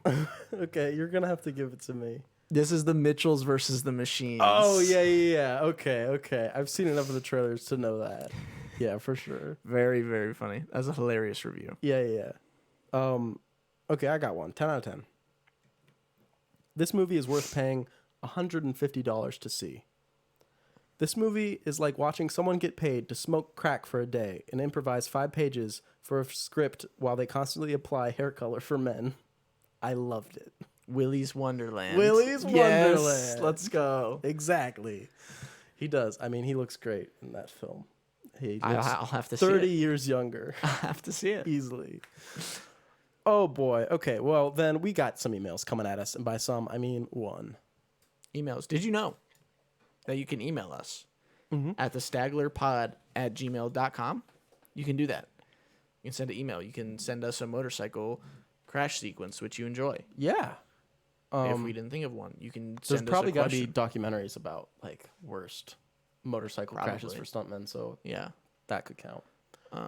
You can do that. Or, like, Jackass or something. Yeah. Right. You know? Sure. What we got? Do shopping carts count as land-based vehicles? They don't self-propel. Are they vehicles? What is the definition of a vehicle? I think it's literally just something that transports you. So, who knows? Anyway, our email says, back to school. Fall is here. Kids are back to school. Fuck them kids. It's the meme with the, who is it? Michael Jackson? Not Michael Jackson. Michael Jordan. Michael Jordan. Well, Michael Jackson says, fuck them kids Wow. too. Oh, sorry. Is Got him. Is that too soon? Too soon. Okay. But that's my question. Do you guys think you could do an episode about school in general, be it K-12 or college? Any movie where school is where most of the action takes place. Sorry, Ooh. Ferris Bueller, which we mentioned in this episode. That's crazy. What? I think there's a large pool of both very good and very bad movies that could be explored since There's a it's lot of good something school nearly everyone has experience with. Thanks. That is a good idea. Things that take place, like school is the Yeah. No, that's a good setting. one. High School Musical. High School Musical 2. High School Musical 3. High School Musical 4 doesn't exist. There's no 4. Damn it. Well, I guess we'd have to Pitch do... Perfect is college? No? But it Perfect doesn't is really take college. place at college. That doesn't count. Yeah, it's kind of extracurricular, I guess.